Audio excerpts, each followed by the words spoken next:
여러분, 오늘 선교의 헌신 예배인데 예수님의 십자가와 부활의 복음이 전해지는 곳마다 놀라운 생명의 역사가 일어나지요. 이 사도행전은 교회의 확장의 역사고 선교의 역사를 기록을 했는데 1장부터 28장까지 바울이라는 사도와 베드로라고 하는 사도가 주인공처럼 나타나기 때문에 두 사도를 생각하면서 사도행전이다 이렇게 이름을 붙였지만 실제로 스데반 집사님도 열심히 복음을 전하다가 순교를 당했고 빌립 집사님도 사마리아 지역에 가서 열심히 복음을 전한 것이 기록되었고 여러 가지 복음 확장의 역사가 나타나거든요. 사울이라고 하는 사람이 예수님을 핍박하다가 다메섹 도상에서 부활하신 예수님을 만나서 예수님의 사람으로 바뀌게 되고 세계를 품고 선교하는 선교 역사를 감당하는 선교사가 됐습니다. 베드로가 중풍병자를 고치고 심지어 죽었던 다비다까지 부활시키는 놀라운 사도의 역할을 감당했습니다. 물론 그 배후의 역사를 일으켜주신 분은 주님이시죠. 주님께서 십자가에 죽은 것으로 끝나지 않고 사흘 만에 부활하셨기 때문에 기독교 복음은 사죄의 복음일 뿐만 아니라 산소망, 영생의 복음이기 때문에 우리에게 엄청난 소망을 주시는 것이죠.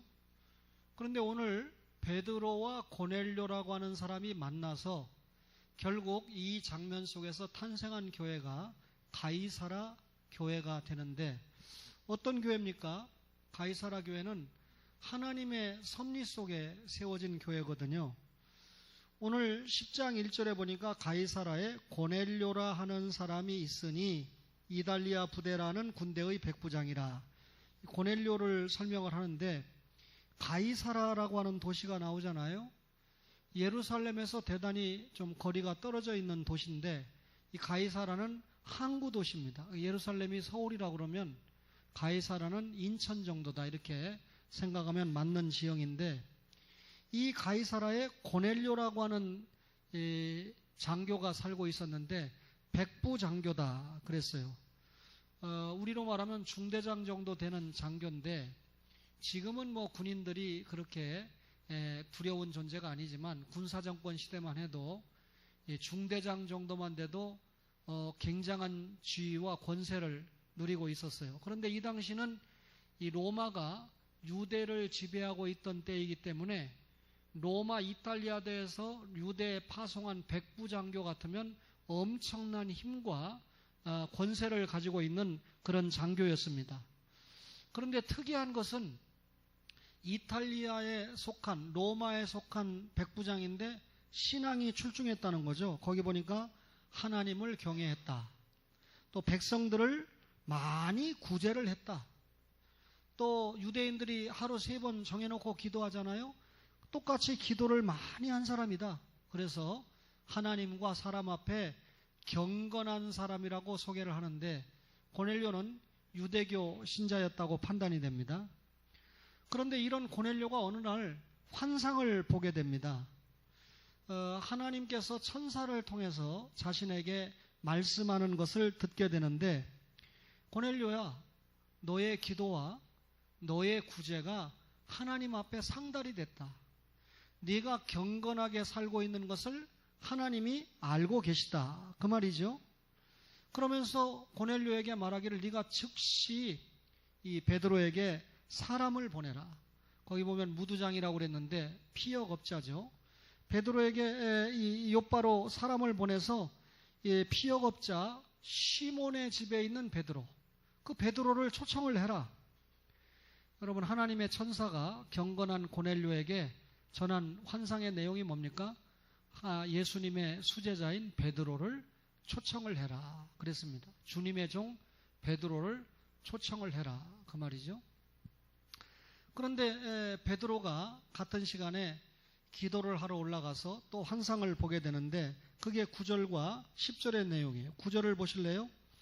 이튿날 그들이 길을 가다가 그 성에 가까이 갔을 그때 베드로가 기도하려고 지붕에 올라가니 그 시각은 제 6시, 우리 시간으로 낮 12시죠. 고넬료가 사람을 보냈어요. 베드로를 초청하라고 하나님의 음성을 받으니까 사람을 보냈는데, 그때 베드로가 기도 시간을 맞이해서 지붕으로 기도하러 올라갔습니다. 이때 베드로도 고넬료가 환상을 받았던 것처럼 환상을 보게 되는데, 하늘이 열리고 이 네 구덩이에서 보자기가 내려오는, 그죠? 네 군데의 줄이 달린 보자기가 내려옵니다. 보자기 환상이라고 그러죠? 이를테면. 그런데 음성이 들려옵니다. 일어나 잡아 먹어라. 근데 베드로가 보자기 안에 들어있는 것을 가만히 보니까 레위기 11장에 먹어서는 안 되는 속된 것들이 들어있었던 것을 보게 됩니다. 하나님, 어떻게 이 들어온 것을 저보고 먹으라고 그럽니까? 이거 먹어서는 안 되는 거 아닙니까? 이렇게 베드로가 항변을 하니까 하늘에서 또 다른 소리가 들려오기를, 야, 하나님께서 깨끗하게 하신 것을 네가 더럽다고 하면 되느냐?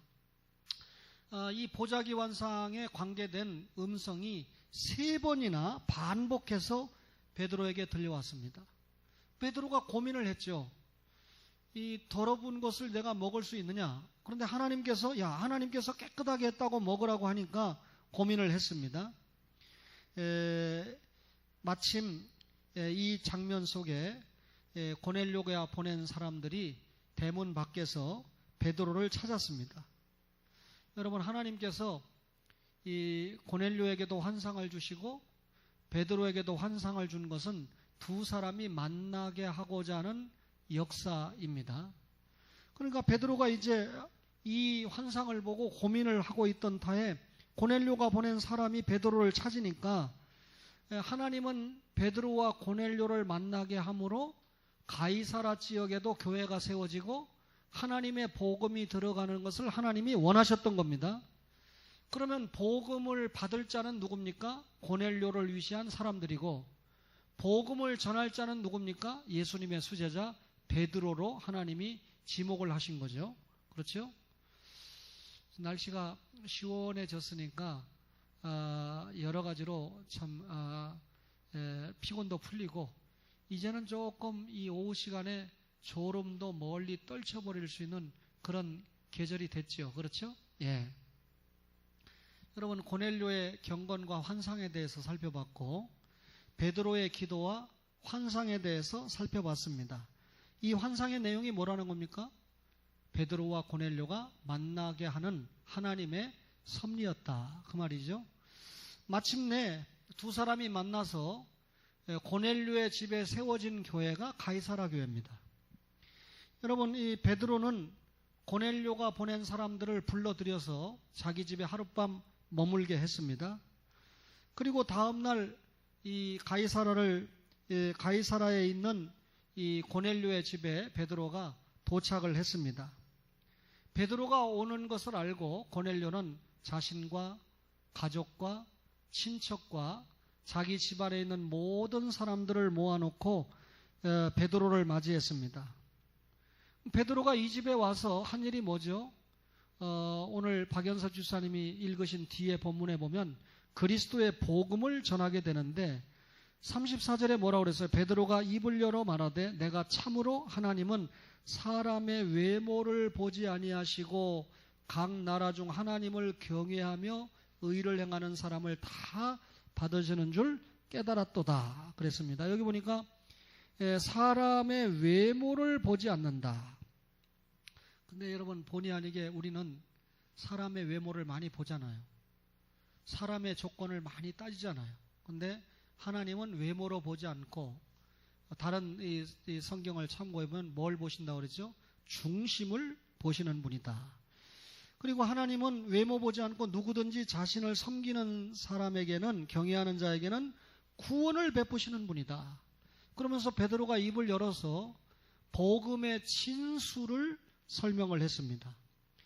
베드로가 설교하는 주제가 언제나 예수님 자신이었어요.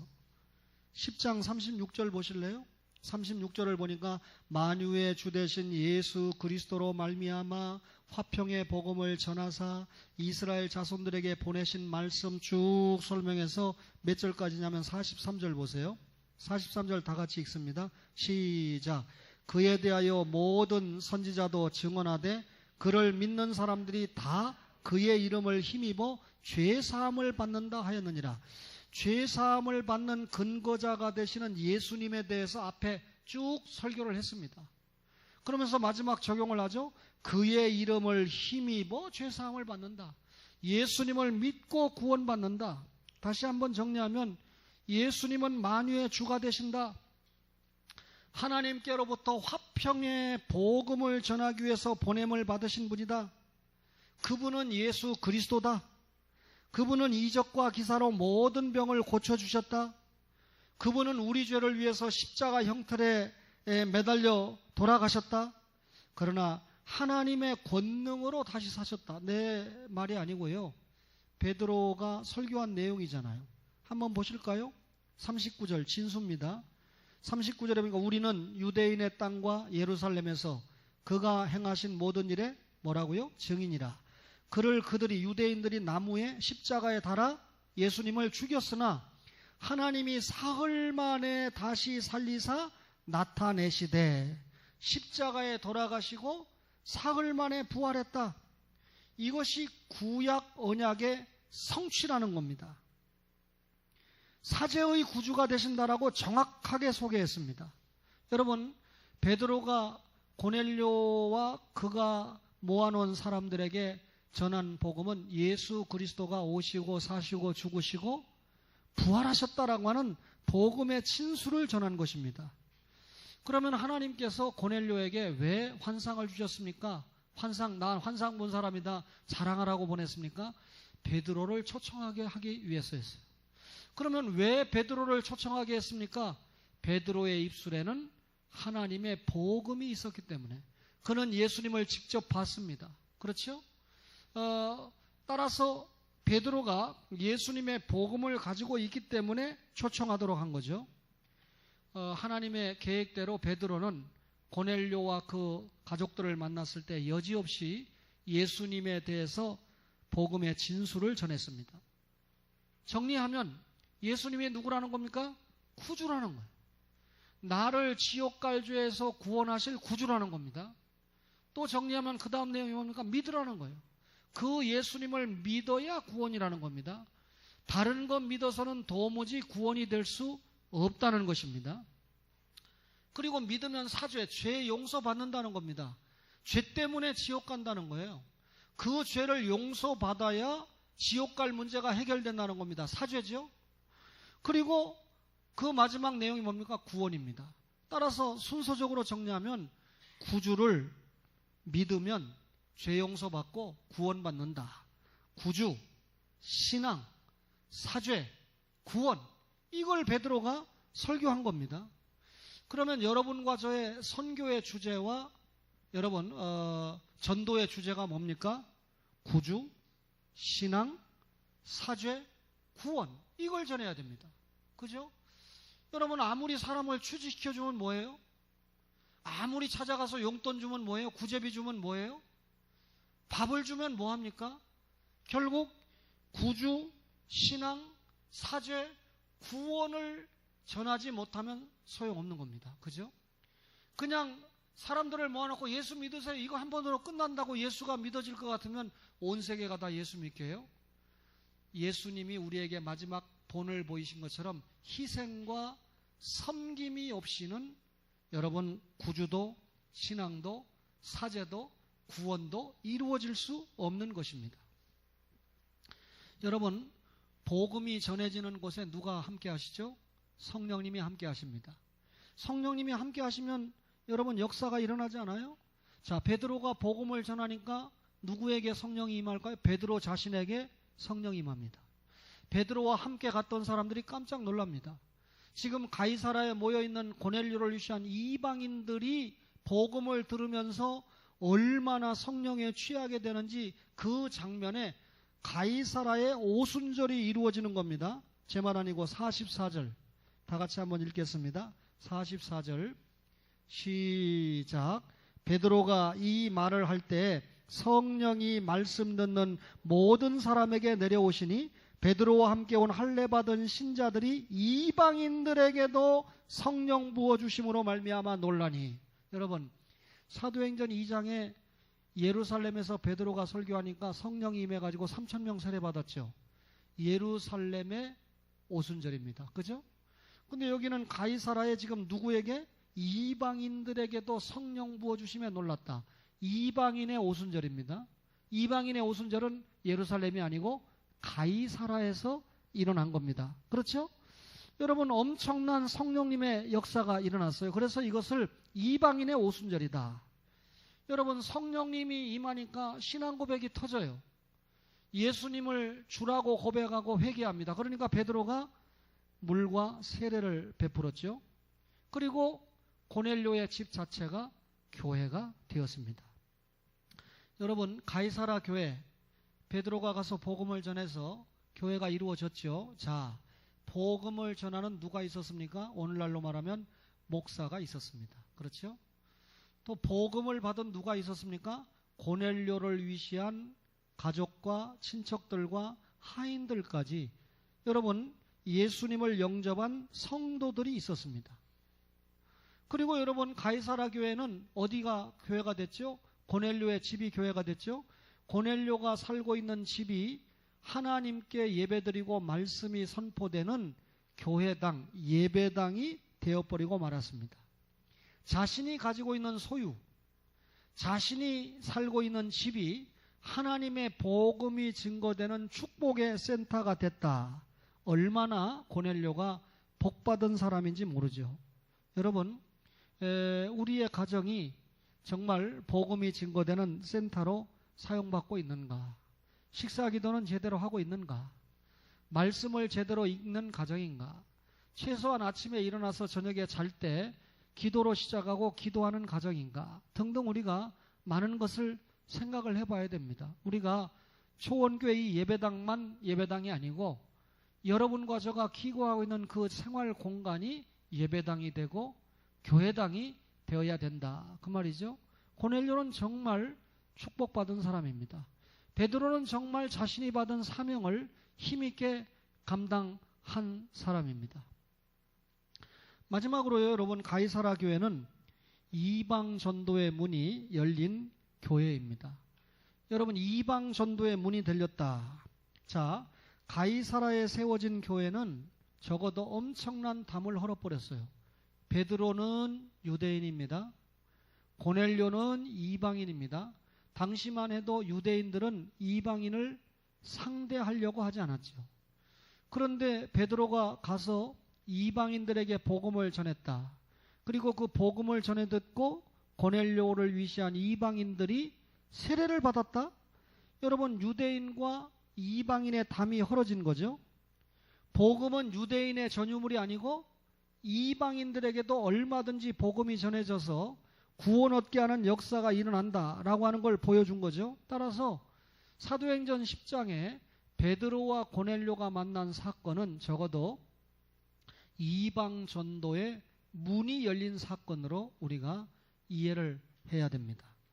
그러면 여러분, 베드로가 이게 이 보자기 속에 들어있는 것이 속된 것이기 때문에 영적으로 말하면 이방인, 더러운 것들인데 여기에 어떻게 복음을 전합니까? 근데 하나님이 깨끗하다고 했는데 네가 더럽다고 하면 되느냐? 이 말은 이방인에게도 복음을 전해라, 그 말이거든요. 이방인에게 복음을 전했습니다. 생명의 역사가 일어났습니다. 이게 여러분, 베드로와 고넬료가 만난 역사적인 의의죠. 하나님께서 고넬료에게 환상을 주고 기도하던 베드로에게 환상을 준 목적이 뭡니까? 환상 자체가 목적이 아니고 만나서 복음을 전하고 복음을 받아서 하나님의 교회가 세워지게 하는 것이 하나님의 뜻이었어요. 그러면 가이사라 교회는 어떤 역사가 있는 교회입니까?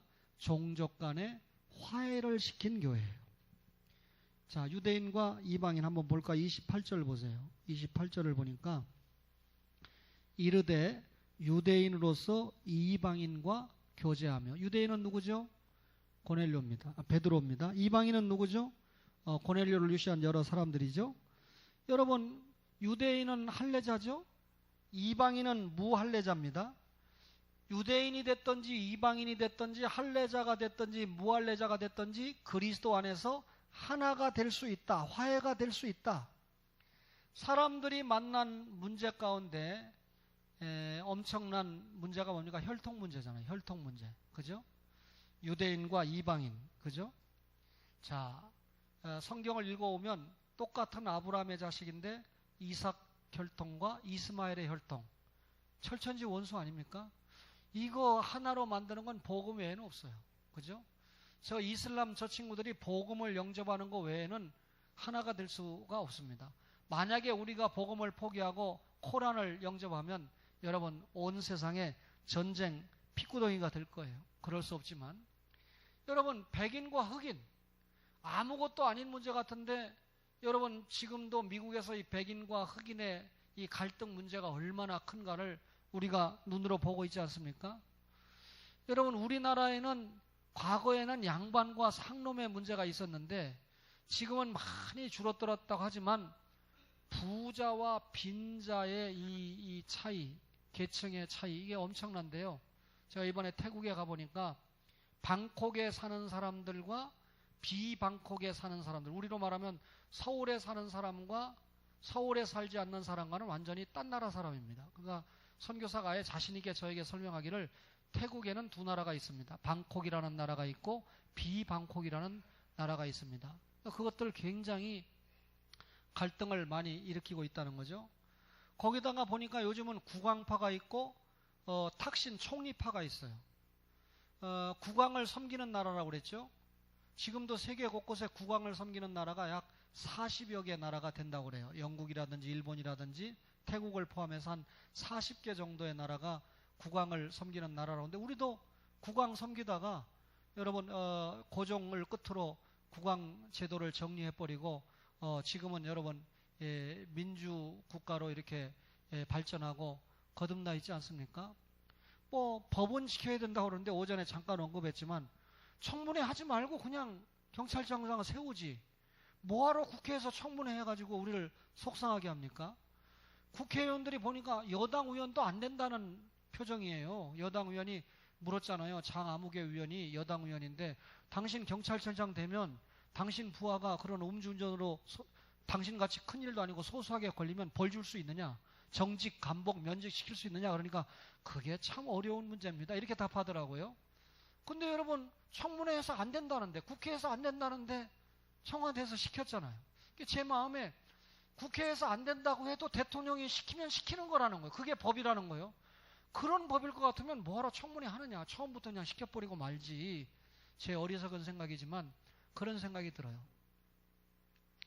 여러분 어제 보니까 또 제1야당에서 추다르크라는 분이 됐더군요. 제가 상당히 염려가 되는 부분인데 왜 이렇게 우리나라는 강성이 되는지 모르겠어요. 그죠? 이제는 조금 온화한 사람이 되는 것도 필요하다고 생각하는데 내 말 오해하지 마세요. 뭐 개인 감정을 가지고 얘기하는 게 아니니까. 그런데 여당은 호남에 살고 있는 사람이 대표가 되고 야당은 영남 사람이 대표가 됐습니다. 그런 면에서는 영호남 갈등을 줄이는데 좀 도움이 되려는가? 그런 기대감을 가져보면서도 참 우리나라가 앞으로 어떻게 갈 것인가? 저는 분명히 하나님의 뜻이 크게 나타나고 있다고 봅니다. 3당 체제가 만들어진 거나 힘의 어떤 균형을 이루는 것이나 등등 여러 가지 면에서 하나님의 뜻이 있다고 보는데 앞전에 어느 정치인이 우리 교회에 와서 간증을 한 것처럼 정치를 하는 사람이나 경제를 하는 사람이나 또 이 교수를 하는 사람이나 모든 사람들이 경제에만 올인하니까 나라의 앞길이 좀 암울해진다. 이건 틀림없는 문제죠. 교회 안에도 극단적인 이기주의가 들어오고 그러니까 사랑 없어요. 타인에게 대한 관심 없어요. 요즘 대학생들이 나라에 대해서 걱정하나요?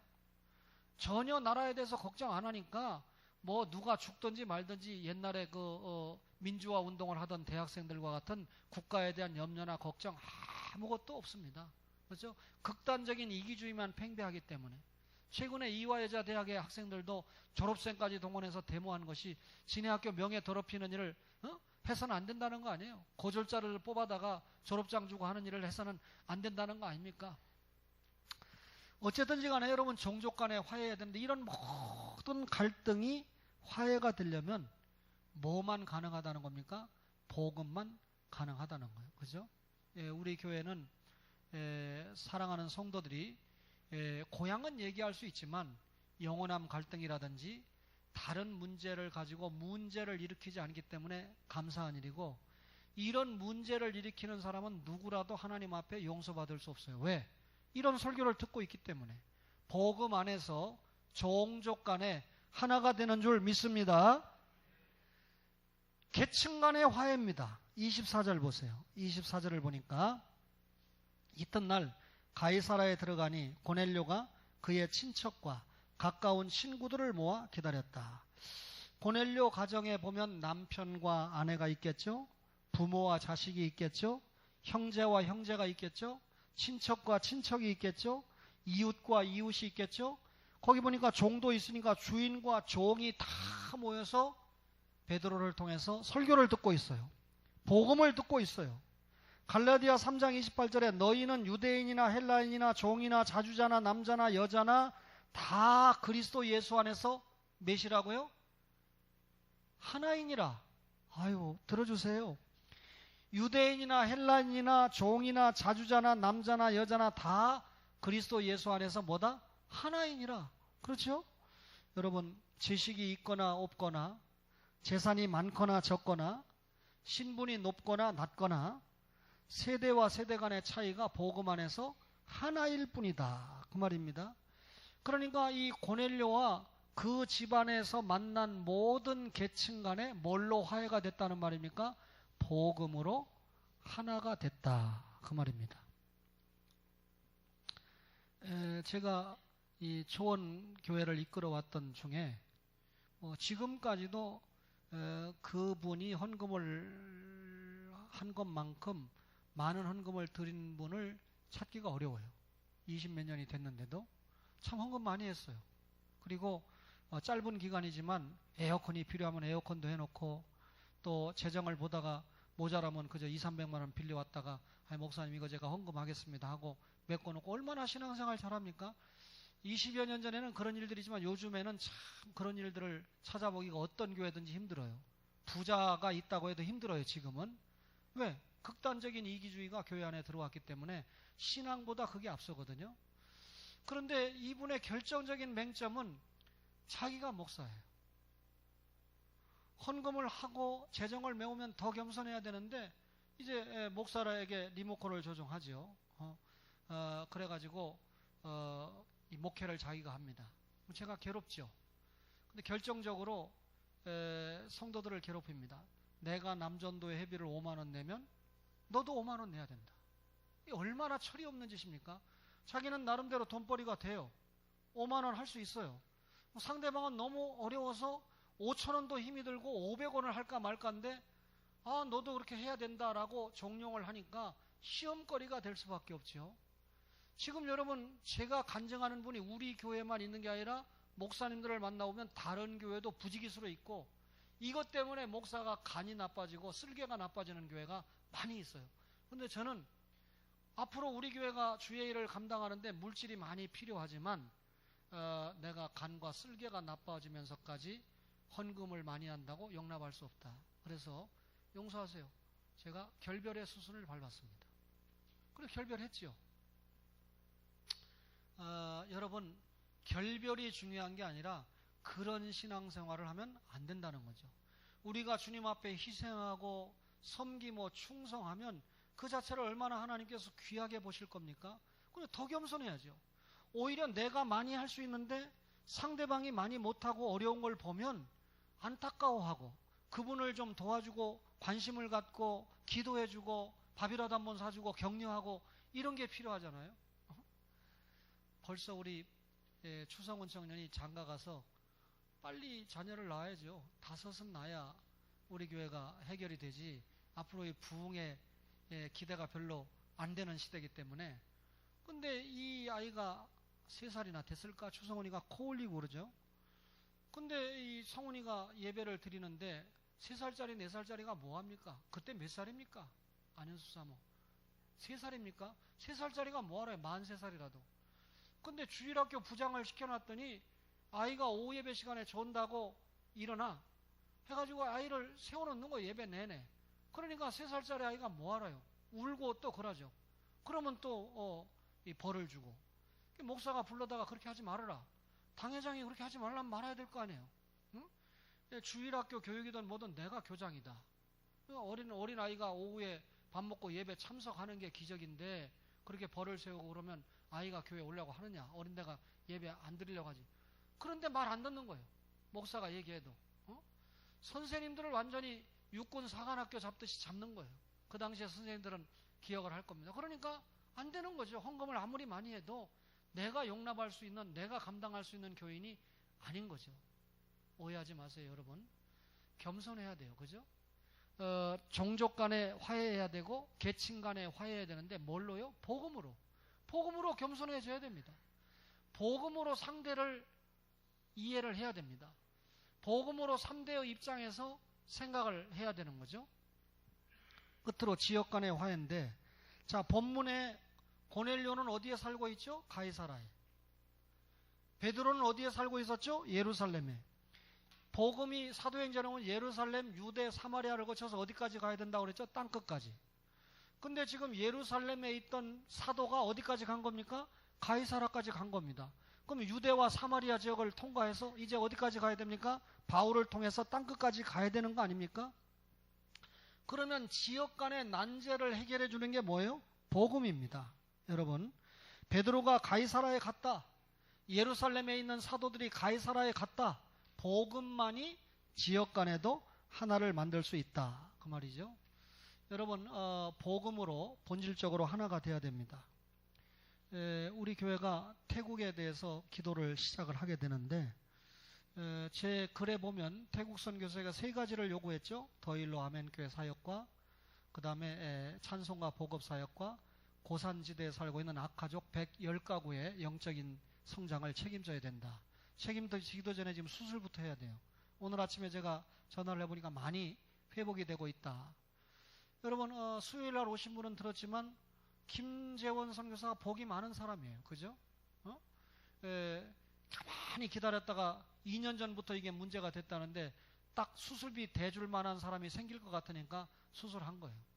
우리는 뭡니까? 이거 선교도 시작하기 전에 수술부터 해줘야 되니까 수요일날 오신 분들은 우리도 복받은 사람이라고 그랬죠. 여러분, 선교지에 물질을 투자해서 영혼을 구원하는 게 선교 맞지만 선교사가 이런 어려움을 당했을 때 도움을 주는 것도 중요한 선교가 되지 않겠습니까? 그분은 복받은 분이다. 오늘 삼여전도의 임원들을 제가 불러서 회의를 하면서 그랬습니다. 우리 이영옥 집사님의 믿음을 성장시킬 수 있는 절호의 기회를 맞이했다. 그리고 그 남편이 과거에 좀 교회 다니다가 중단했다는 소리를 언뜻 들었는데 그분의 신앙을 회복시키고 혹은 전도할 수 있는 최고의 찬스를 지금 우리가 맞았다. 이게 목사 혼자 될 수 있는 일이냐? 아마 내일이나 모레쯤 최 전사님이 신방할 겁니다. 부산에서 오셨지만 이제 수도 서울을 찾아갈 수 있을지 모르겠어요. 그 다음에 목요일 날은 변 전도사님이 신방을 갑니다. 그럼 이제 금요일 날은 제가 신방 간다고 아침에 선언했습니다. 그러면 이제 3여전도는 언제 갈 거냐? 날짜 잡으라는 얘기죠. 그럼 이게 3여전도만의 문제겠느냐? 이게 전도를 하고 신앙을 성장시킬 수 있는 절호의 기회라고 하면 적어도 우리 권사님들이 1년에 한 번도 한 사람도 전도를 못한다면 이런 기회에 내가 전도를 해야 되겠다. 정말 혹은 내가 장로 부인으로서 사명을 이번 기회에 감당을 해야 되겠다 하는 마음을 가지면 서울 아산병원을 한번 행차할 수 있는 거죠. 그렇죠? 옛날 같으면 목사님 기관 원래비도 안 냅니다. 이분은 우리 회원 아닙니다. 그렇게 말할 수 있어요. 기관 회원이 되도록 우리가 교육을 해나가야죠. 기다려야죠. 인내해야죠. 먼저 사랑해야죠. 그래서 성장시켜야 되죠. 그렇죠? 과거에는 그게 적용이 됐어요. 교회 본재정이 지금 아무것도 못하고 있는데 기관에서 이렇게 저렇게 놀러 다니고 친교회하고 뭐 할 수가 있었겠느냐. 기관에서 선교비 만들어서 교회의 선교 감당하게 하기도 바빴는데 근데 이제는 조금 그 정도는 아니잖아요. 그러니까 이제 기관에서 예를 들면 오늘 삼여전도회가 모였는데 회장 누굽니다. 총무 누굽니다. 이런 분들이 입원했다 그러면 기관에서 공금 가지고 안 해도 돼요. 시험 안 들어요. 그런데 회비는 내지 않지만 아주 믿음이 약한 소속된 회원이 이런 일을 당하면 돈이 모자라면 회장과 총무가 조금 더 내서라도 신방을 하고 격려를 해주면 그게 최고의 전도고 최고의 양육이고 최고의 신방이 되지 않느냐. 다 알고 있는 이야기지만 목사가 그리 이야기했습니다. 또 이런 경우에 장로님들도 관심을 갖는다면 참 중요한 일이 되겠죠. 여러분, 우리가 오늘 가이사라 교회에 대해서 말씀을 받았습니다. 이방 전도의 문이 열린 교회다. 종족 간의 화해가 되고 계층 간의 화해가 되고 지역 간의 화해가 된 교회다. 우리 복음으로 하나가 돼서 계속해서 선교와 전도에 열정을 다하는 축복의 교회가 되기를 주의 이름으로 축원합니다.